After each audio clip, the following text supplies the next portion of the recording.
नमस्कार. इयत्ता 8वी विषय मराठी. कविता क्रमांक 9 विद्या प्रशंसा.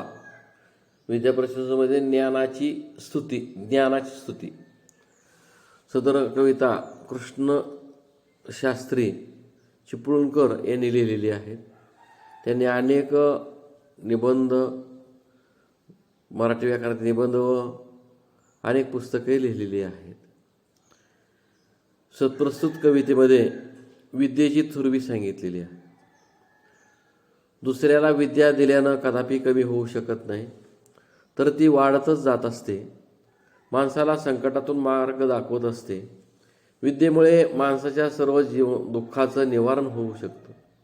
विद्येसारखा वाठाड्या मित्र कोणीही जगामध्ये नाही, आणि म्हणून अशा या विद्येचं महत्त्व या कवितेत सांगितलेलं आहे. सदर असणारे विद्या प्रशंसा ही असणारी कविता त्यांनी आठवणीतल्या कविता भाग 3 या संग्रहातून घेतलेली आहे. आपणाला या ठिकाणी या कवितेच्याबद्दल माहिती पाहत असताना, विद्येनेच मनुष्य आले श्रेष्ठत्व या जगामाजी, न दिसे एकही वस्तू विद्येनेही असाध्य आहे जी. देऊनी किंवा भोगुनी उणे न होता सदैव वाढतसे, ऐसे एकच विद्याधन अद्भुत गुण न हा दुजात वसे. नानाविध रत्नांची कनकांची असती भूषणे फार, परी विद्यासम एकही शोभादायक नसे अलंकार. या साऱ्या भोवती हितकर विद्येसारखा सखा नाही, अनुकूळ ती जयाला नित्य तयाला उणे नसे काही. गुरु परी उपदेश करी संकट समये उपाय सुसवी, चिंतित फळ देऊनिया कल्पतरू परी मनोरथा पुरवी.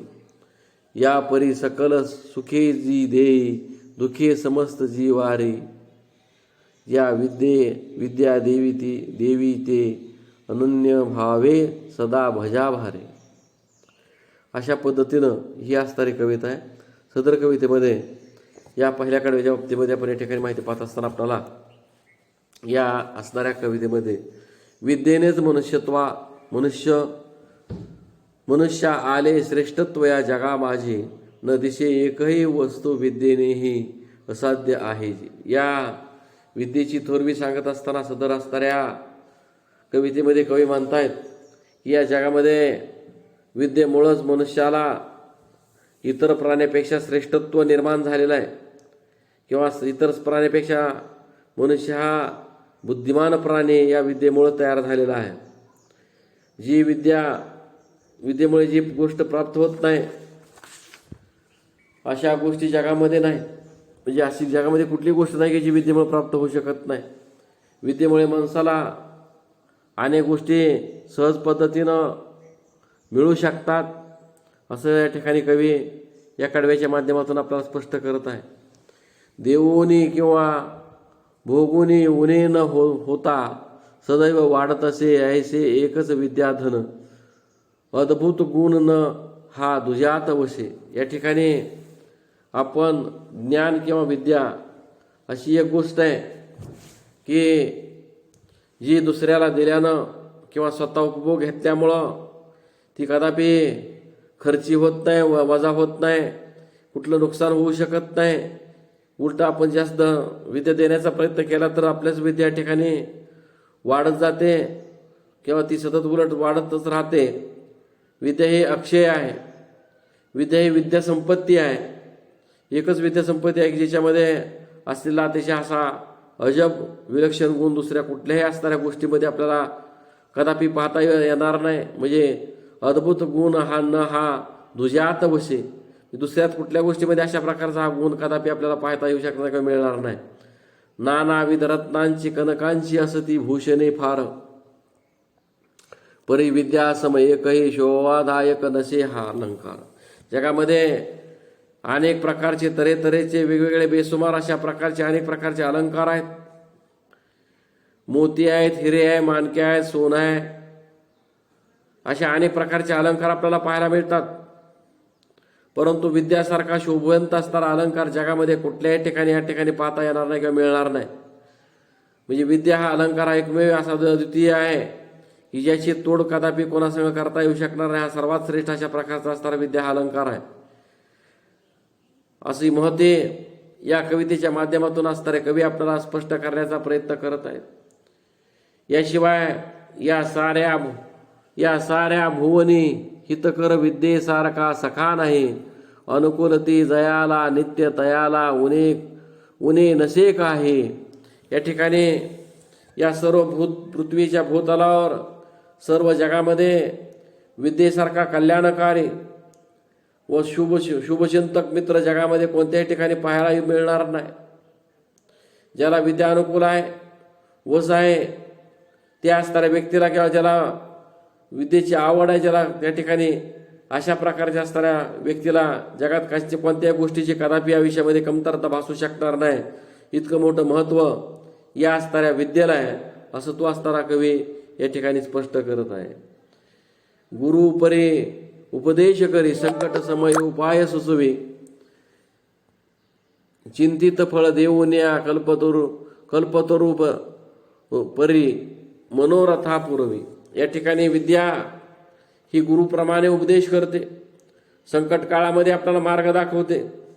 संकट कसं निवरायचं याच्यावर उपाय सुचवते. म्हणजे कोणत्याही प्रकारचं संकट आलं तर ते सहज पद्धतीने हाताळण्याची ताकद जर कोणामध्ये आहे तर त्या विद्येमध्ये आहे.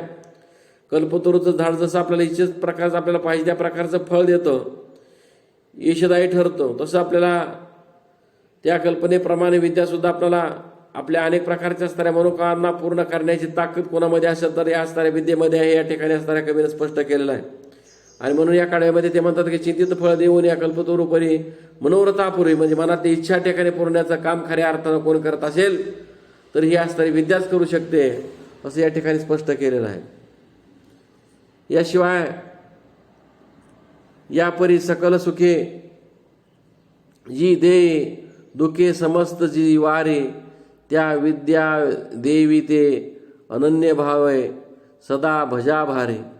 या ठिकाणी अशा प्रकारे सर्व माणसांना सर्व प्रकारचे सुख देणारे, सर्व दुःखे हरण करणारे अशा प्रकारची विद्या देवता आहे. तिची मनोभावे आपण या ठिकाणी उपासना केली पाहिजे. त्या ठिकाणी आपण विद्या घेण्याचा प्रयत्न केला पाहिजे. अनन्य भावे तिला शरण गेलं पाहिजे. तिची आपण साधना केली पाहिजे, तिची उपासना केली पाहिजे. शिकण्यात या ठिकाणी विद्या मिळवण्याचा खूप खऱ्या अर्थानं प्रयत्न केला पाहिजे असं तो या ठिकाणी असणारा कवी आपल्याला स्पष्ट करण्याचा प्रयत्न करतो. म्हणजे माणसाच्या जीवनामध्ये विद्या हे उपकारकारक आहे. आणि मग विद्येमुळे माणसाला जगामध्ये श्रेष्ठत्व मिळतं, महती मिळते. असाध्य गोष्ट प्राप्त मिळवून देण्याची ताकद ही विद्यामध्ये आहे.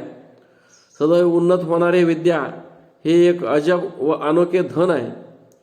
आणि इतर आभूषणांपेक्षा विद्येची सर इतर आभूषणांना म्हणजे त्याला असणाऱ्या अलंकाराला कदापि येणार नाही. असा हा विद्या एकमेव शोभादायक दुर्मिळ अशा प्रकारचा अलंकार आहे. विद्या ह्या माणसाच्या कल्याणकारी मित्र आहे. विद्या ज्याला विद्या लाभते त्याला आयुष्यात कोणत्या प्रकारची कमतरता कदापि कमी होणार नाही. विद्या हे गुरुप्रमाणे उपदेश करते, संकटाच्या वेळी उपाय सुचवते, माणसाची मनोकामना पूर्ण करणारी ती कल्पतरूच आहे. विद्या सर्व दुःखे निवारण करून माणसाला अक्षय सुख ठेवते. म्हणजे अशा पद्धतीनं नराचा नारायण करण्याची ताकद, शक्ती ही विद्येमध्ये आहे. म्हणून विद्या प्रशंसा या कवितेमध्ये कवी कृष्णशास्त्री चिपळूणकर यांनी विद्येच्या थुरवीचं वर्णन या ठिकाणी केलेलं आहे. विद्या ही माणसाला प्रतिष्ठान व श्रेष्ठत्व प्राप्त करून देणारी एक देवी आहे. सदैव सुखकारक असलेल्या विद्यादेवीची पूजा व आराधना मनापासून केली पाहिजे.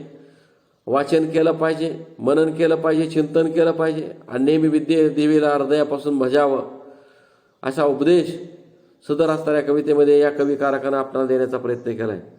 सदर या असणाऱ्या कवितेमध्ये स्वाध्यायाच्या बाबतीमध्ये विद्यार्थ्यांनी प्रश्न पाहिला, खालील आकृत्या पूर्ण करा. विद्येमुळे व्यक्तीला प्राप्त होणाऱ्या गोष्टी. कवीच्या मते विद्येची वैशिष्ट्य. प्रश्न दुसरा, तुलना करा धन आणि विद्या. प्रश्न तिसरा, खालील ओळीचा तुम्हाला समजलेला अर्थ लिहा. प्रश्न चौथा, विद्या हे उत्तरेल असा प्रश्न तयार करा. प्रश्न पाचवा, तुमच्या शब्दात स्पष्ट करा. त्याच्यामध्ये 2 उपप्रश्न आहेत.